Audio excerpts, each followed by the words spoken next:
வணக்கம் நேயர்களே, நீங்கள் கேட்டுக்கொண்டிருப்பது உங்க எல்லாருக்கும் ரொம்ப ரொம்ப பிடித்தமான புத்தக அலமாரி நிகழ்ச்சி. வழக்கமா எல்லார் வீட்லயும் புத்தக அலமாரியில புத்தகங்கள் அழகா வரிசையா அடுக்கி இருக்கும். ஆனா நம்ம பட்டாம்பூச்சி எஃப்எம்மோட புத்தக அலமாரியில அடுக்கி வைக்கப்பட்டிருக்க புத்தகங்களை பிரிச்சு பார்த்து அதுக்குள்ள என்ன இருக்கு ஏது இருக்கு அப்படின்னு தான் பார்க்க போறோம். புத்தக அலமாரி நிகழ்ச்சியில அற்புதமான ஒரு புத்தகத்தை நமக்கு அறிமுகம் செய்யறதுக்காக இன்னைக்கு புத்தக அலமாரி பகுதியில ஒரு அற்புதமான ஆளுமை வந்திருக்காங்க.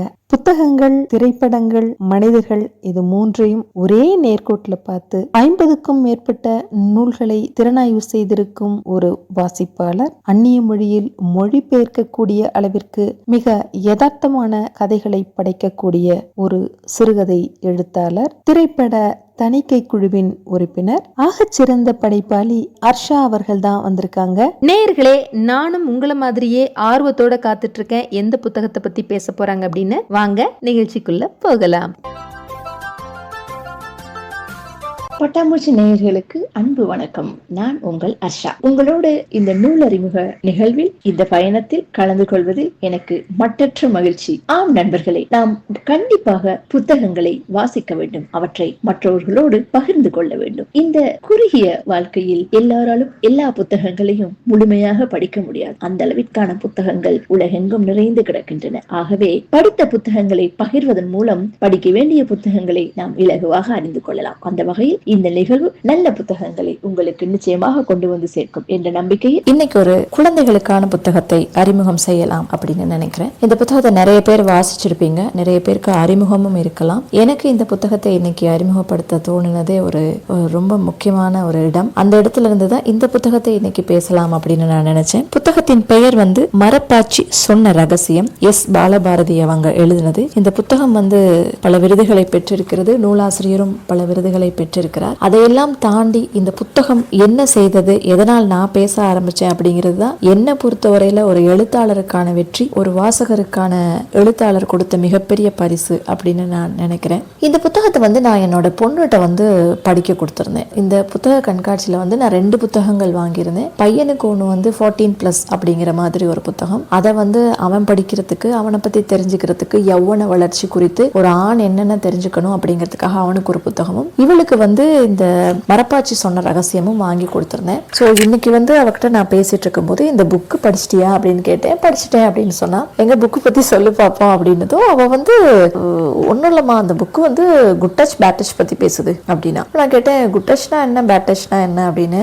இது என்ன, ரொம்ப சிம்பிள், இதையே கேக்குறீங்க, அது புக்கு கரெக்டா தான் எனக்கு சொல்லி கொடுத்துச்சு அப்படின்னா. என்ன சொல்லி கொடுத்துச்சு அப்படின்னு கேட்டதும் அப்படியே ஃபுல் கதையும் சொன்னான். அவ கதை சொன்னதுக்கு அப்புறம் ரொம்ப கேட்கறதுக்கு ரொம்ப இன்ட்ரெஸ்டிங்கா இருந்தது. சரி, நம்மளும் இந்த புக்கை படிக்கலாமே அப்படின்னு நினைச்சு நான் எடுத்து புக்கை பார்த்தேன். புக்கு பாத்தீங்க அப்படின்னா குழந்தைங்களுக்கு உரிய முறையில சாகசங்களோட போகுது. குழந்தைங்களுக்கு அவங்களுக்கு நம்ம பொம்மை வாங்கி கொடுப்போம். அந்த பொம்மை பேசுற பொம்மையா இருந்தா அவங்களுக்கு ரொம்ப பிடிக்கும். அதனாலதான் முதல்ல இருந்த பொம்மைகளை விட அப்புறம் பேட்டரி போட்டு அசைக்கக்கூடிய, பாட்டு பாடக்கூடிய, நம்ம பேசுறது திருப்பி பேசக்கூடிய பொம்மைகள் குழந்தைங்களுக்கு பிடிக்கும். அந்த பொம்மைகளே அவங்களுக்கு பாதுகாப்பு உணர்வையும் தந்து அவங்களுக்கான ஆலோசனைகளையும் தந்தா எப்படி இருக்கும், அந்த மாதிரி ஒரு கற்பனையில பாரம்பரியமான ஒரு மரத்துல செய்யக்கூடிய மரப்பாச்சி பொம்மை ஒரு குழந்தைக்கு எப்படி பாதுகாப்பு தருது அப்படிங்கறத மையமா வச்சு இந்த கதையை எழுதியிருக்கிறாங்க. கதையோட ஒன்லைன் குழந்தைங்களுக்கு அவர்களை எப்படி பாதுகாப்பது, அவர்களுக்கான நோ சொல்ற பழக்கத்தை எப்படி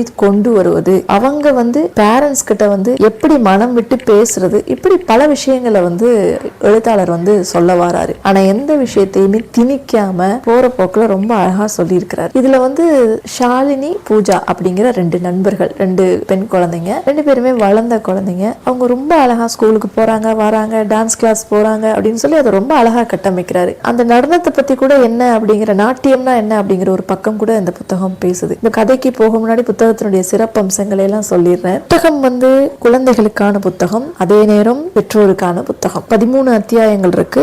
ஒவ்வொரு அத்தியாயத்திலுமே ரொம்ப முக்கியமாக குழந்தைகளுக்கான மொழியில, ரொம்ப இலகுவா புரிஞ்சு கொள்ளக்கூடிய மொழியில இந்த பக்கங்களை அவர் நகர்த்திட்டு போறாரு. அதே நேரம் என்னோட பொண்ணையே நான் உதாரணத்துக்கு வச்சு சொன்னேன்னா, வாசிக்கும் போது அவங்களுக்கு நிறைய சந்தேகங்கள் வரும். அந்த சந்தேகங்களை எல்லாமே புத்தகத்தினுடைய அந்த அத்தியாயம் முடிகின்ற இருக்கிற பக்கத்துல ஒரு சின்ன பாக்ஸ், அதுக்குள்ள அதற்கான ஒரு படத்தை போட்டு அங்க அதற்கான எக்ஸ்பிளனேஷன், அது என்ன சொன்னது, மரப்பாச்சி பொம்மைங்கிறத ஒரு பக்கம் சொல்றாரு. அதே மாதிரி இன்னொரு பக்கத்துல ஒரு முக்கியமான இடத்தை அந்த குழந்தைங்க பார்க்க போறாங்கன்னா அந்த இடத்துல இருக்கக்கூடிய விசேஷங்களை ஒரு பக்கத்துல சொல்றாங்க. இப்படி அந்த குழந்தைங்களுக்கு தேவையான நோட்டோடையே இந்த புத்தகம் போறது ஒரு சிறப்பான கையாளுதல். அதையும் இந்த புத்தகத்துல பார்க்க முடிஞ்சது. ரொம்ப சின்ன புத்தகம், எல்லாருமே வாசிக்கக்கூடிய மொழி நடையில இருக்கு. குழந்தைங்க பேசிக்கிற மொழி நடையில இருக்கிறதுனால பிள்ளைங்க எடுத்தாங்கன்னா வைக்க மாட்டாங்க, முடிவு என்னன்னு தெரிஞ்சுக்கிட்டு தான் வைப்பாங்க. ஏன்னா அதுல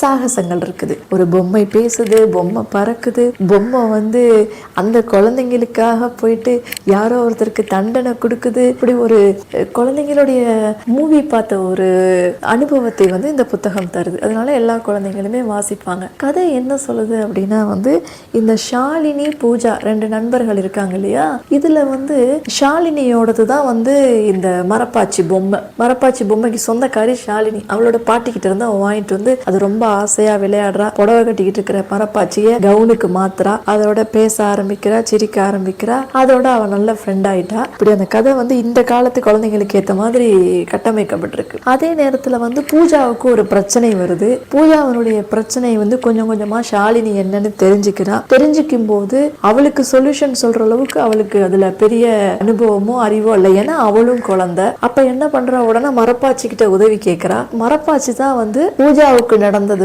கொடுமை, அது பெரிய குற்றம், இது தண்டனைக்குரிய குற்றம், இதை நீங்க அம்மா அப்பா கிட்ட சொல்ல தயங்க கூடாது, இதை நீங்க சொல்லணும் அப்படின்னு சொல்லி இந்த மரப்பாச்சி அந்த குழந்தைங்களுக்கு வேகம் கொடுத்து சொல்லுது. அதுக்கப்புறம் அந்த பிரச்சனையை அந்த குழந்தைங்க அம்மா அப்பாட்ட எடுத்துட்டு போறாங்க. இது மரப்பாச்சிங்கிற ஒரு பொம்மை. இப்ப நம்ம இந்த இடத்துல என்ன வச்சு பார்க்கணும்னா இந்த புத்தகத்தையே தான் பார்க்கணும். நம்ம குழந்தைங்களுக்கு விளையாட பொம்மையை கொடுக்கிற மாதிரி இது மாதிரியான நல்ல புத்தகங்களை கொடுக்கும் போது அந்த புத்தகங்கள் அந்த குழந்தைக்கு எல்லாத்தையுமே சொல்லி கொடுக்கும். நம்ம என்ன சொல்லணும், என்ன சொல்லக்கூடாது, எது சரி எது தவறு, இந்த சமூகம் நம்மளை எப்படி பார்க்கும், எப்படி பார்க்க கூடாது அப்படிங்கிற நம்பிக்கையும் தைரியத்தையும் குழந்தைங்களுக்காக தேவையான அறிவையும் புத்தகங்கள் சொல்லித்தரும். அந்த மாதிரியான ஒரு மரப்பாச்சி தான் கதையில வரக்கூடிய முதன்மை கதாபாத்திரம் மரப்பாச்சி. இப்ப இந்த குழந்தைங்களுக்கு ஒரு பிரச்சனை வரும்போது அதை மரப்பாச்சி தீர்த்து வைக்குது. அதுக்கப்புறம் அவங்க சந்தோஷமா இருக்கிறாங்க, வெளியூருக்கு போறாங்க. பாச்சி தொலைஞ்சு போகுது. மரப்பாச்சி இன்னொரு குழந்தைக்கு போகுது. இந்த கதையை முடியும் போது நான் எப்படி புரிஞ்சுக்கிட்டேன்னா, மரப்பாச்சி எங்கெங்க யாருக்கு உதவி தேவையோ அங்க அது போயிடும். அதே மாதிரி உதவி தேவையில்லாத பிள்ளைகளுக்கு இந்த மரப்பாச்சி இருக்காது. ஷாலினி பூஜா இவங்க எல்லாருமே மரப்பாச்சி கிட்ட இருந்து நிறைய பாதுகாப்பையும் அறிவையும் பெற்றுக்கொண்டார்கள். அவர்களுக்கு தங்களை தானே பாதுகாத்துக் கொள்ள தெரியும். அதனால மரப்பாச்சி அவங்களை விட்டுட்டு போனது. கதை முடியுது. இந்த புத்தகம் சிறார் இலக்கியத்துல ரொம்ப முக்கியமான ஒரு புத்தகம். இன்னைக்கு இருக்கிற சமூக சூழ்நிலையில 2 பேருமே வேலைக்கு போயிடுறோம். அதே மாதிரி நம்ம வீட்டுல இருந்த தாத்தா பாட்டிகளும் இன்னைக்கு குழந்தைங்களோட இல்ல. இந்த மாதிரியான சமூக சூழ்நிலை மாறி இருக்கின்ற இந்த காலகட்டத்துல குழந்தைகளுக்கு தங்களை தானே பாதுகாத்து கொள்ள வேண்டிய பாதுகாப்பு முறைகளை தான் நாம சொல்லி தரணும். அதே நேரம் இதெல்லாமே எந்த விதத்திலையும் நம்மளுடைய எதிர்காலத்தை பயப்படுத்தாது, பாதுகாப்புக்கு எதிரானது அல்ல அப்படிங்கிற உண்மையையும் அவங்க ஆழமா புரிஞ்சுக்கணும். இந்த புத்தகத்தை வாசிச்சுட்டு என்னோட பொண்ணுக்கு 12 வயசு. அவ ரொம்ப அழகா அதை புரிஞ்சுக்கிட்டா. அவளே எனக்கு இந்த கதையை முழுவதும் சொன்னா. நான் இப்போ இந்த புத்தகத்துல இருக்கிற இவ்வளோ நல்ல விஷயங்களை எல்லாம் சொன்னேன் இல்லையா, இந்த புத்தகத்துல ஒவ்வொரு பக்கங்களையும் வந்த விஷயங்கள் குறித்த விவரணைகள் இருக்கு. அதையும் குழந்தைங்க தெரிஞ்சுக்கலாம். 13 சாப்டரா இருக்கு. ஒவ்வொரு சாப்டர்லயும் குழந்தைங்க பேசிக்கிறாங்க. அவங்க பிரச்சனைக்கு அவங்க தீர்வு காண முடியாதுன்னு நினைக்கும் போது அவங்க விளையாடுகின்ற விளையாட்டு பொருட்கள் அந்த தீர்வை சொல்லுது அப்படின்னு நம்ம குழந்தைங்களும் பார்க்கிற டிவி, சோசியல் மீடியா, புத்தகம் ஏதோ ஒரு வகையில தான் அவங்களுடைய அறிவை நம்மளை தாண்டி வளர்த்துக்கிறாங்க. பள்ளி புத்தகங்களை தாண்டி பொது அறிவுகள் வளர்றதுக்கு பல இடங்கள் இருக்கு. அந்த இடங்களை தான் நாம சரியாக அமைச்சு கொடுக்கணும். அப்படி அமைச்சு கொடுக்கறதுல புத்தக வாசிப்பை தான் நாம ஏற்படுத்தி கொடுக்கணும். அந்த மாதிரி இவ்வளவு விஷயங்கள் பத்தி நான் பேசின மாதிரி என்னோட பொண்ணு முழு புத்தகத்தையும் வாசிச்சுட்டு இவ்வளவு விஷயங்கள் சொல்லவே இல்லை. அவ சொன்ன ஒரே லைன் இந்த புத்தகம் குட் டச் பேட் டச் பத்தி பேசுது அப்படின்னு சொன்னா. கிட்டத்தட்ட 110 பக்கங்கள் இருக்கிற ஒரு புத்தகத்தை இவ்வளவு எளிமையா அவ புரிஞ்சுக்கிட்டா அப்படின்னா இதுல எழுத்தாளர் வெற்றி பெற்றிருக்கிறார். அவர் சொல்ல வந்தது அவ்வளவுதான். ஒரு குழந்தை குட் டச் பேட் டச்னா என்னன்னு தெரிஞ்சுக்கணும். பேரண்ட்ஸ் கிட்டையும் சரி பெரியவங்ககிட்டையும் சரி தைரியமா சொல்லணும் அப்படின்னு நினைச்சாரு. என்னோட குழந்தை அதை சொல்லும் போது எனக்கு ரொம்ப சந்தோஷமா இருந்தது. இருந்தது. இந்த புத்தகம் அவளுக்கு என்ன தர வேண்டியதோ அதை தந்துருச்சு அப்படின்னு. நான் இந்த புத்தகத்தை உங்களுக்கு அறிமுகம் செய்யும் போது பட்டாம்பூச்சி எஃப்எம் நேயர்கள் அனைவருக்கும் என்ன வேண்டுகோள் விடுக்கிறேன்னா, உங்க ஒவ்வொருத்தர் வீட்டிலையுமே உங்களுடைய குழந்தைகளுக்கு, பெண் குழந்தைகளாக இருந்தாலும் சரி, ஆண் குழந்தைகளாக இருந்தாலும் சரி, கண்டிப்பாக இந்த புத்தகத்தின் ஒரு பிரதியை வாங்கி கொடுங்க. டீச்சர்ஸ் யாராவது கேட்டுக்கிட்டு இருக்கீங்கன்னா உங்க ஸ்டூடெண்ட்ஸ் எல்லாருக்குமே இந்த புத்தகத்தை வாங்கி படிக்க சொல்லுங்க. அந்த அளவுக்கு முக்கியமான மிக சிறந்த ஒரு புத்தகம் இந்த புத்தகம். இன்னைக்கு நான் பேசினதுல எனக்கு ரொம்ப சந்தோஷம். மரப்பாச்சி சொன்ன ரகசியம் எஸ் பாலபாரதி சீர்பதிப்பகம் வெளியிட்டிருக்கிறாங்க. இந்த புத்தகத்தின் விலை வெறும் 40 ரூபாய் தான். ரொம்ப ரொம்ப நல்ல புத்தகம். இந்த ஒரு நல்ல புத்தகத்தை இன்று உங்களுக்கு அறிமுகம் செய்ததில் பெரும் மகிழ்ச்சி. இன்னும் ஒரு பட்டாம்பூச்சி நிகழ்வில் வேறொரு நல்ல புத்தகத்தோடு மீண்டும் சந்திப்போம். அன்புடன் அர்ஷா. நேயர்களே, இதுவரை நீங்கள் கேட்டது புத்தக அலமாரி. வழங்கியவர் ஆகச் சிறந்த படைப்பாளி அர்ஷா. இது ஒரு பட்டாம்பூச்சி எஃப்எம் தயாரிப்பு. மீண்டும் அடுத்த வாரம் இதே நாள் இதே நேரம் சந்திப்போம். நன்றி.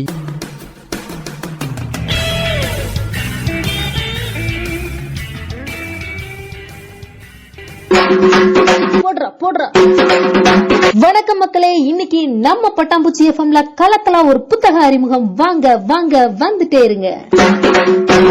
போடுறா வேணுங்கண்ணா, வெந்தனி குளுந்தனி ஆகியோட விரிச்சு பக்கம் மூடாம படிக்கிறீங்களே, அது அப்படி என்ன பக்குங்க? அம்னையே உன்னைத்தான் காணம் தேடிட்டு இருந்த. வா வா வா வா. நம்ம அண்ணனுவிய கவிஞர் பழனி பாரதி என்ன தெரியுமா? என்ன இப்படி கேட்டு போட்டீங்க? அவங்களுக்கு தெரியாதாக்கும். இப்ப வரைக்கும் அவங்க பாட்டுத்தானே கேட்டுக்கிட்டு இருக்கிறோம் அண்ணாடுமு. ஆமாம் ஜாமியோ, அண்ணனுவி எழுதின காதலின் பின் கதவுன்னு தமிழ் வெளியில ஒரு புத்தகம் வந்திருக்கு சாமி. 120 ரூபாய்க்கு. அதைத்தான் படிச்சிட்டு இருக்கிறேன். ஐ, அண்ணனவிக்கு புத்தகமுங்களா? சரி சரி, பட்டிக்காட்டுல இருக்கிற நாங்க எப்படி வாங்குறதுன்னு சொல்லுங்க. அம்னே, புத்தகத்தை தேடி தேடி ஒண்ணு நீ போய் வாங்கி போட வேண்டாம். நம்பர் சொல்றேன், குறிச்சுக்கோ. சொல்லுங்க.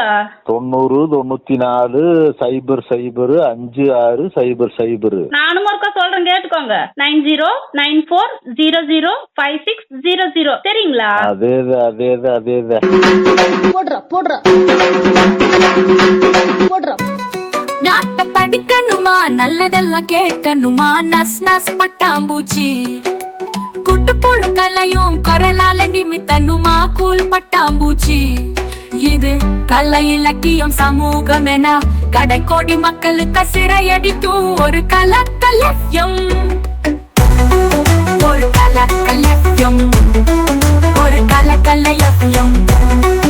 ஒரு கலக்கலயம். ஒரு கலக்கலயம்.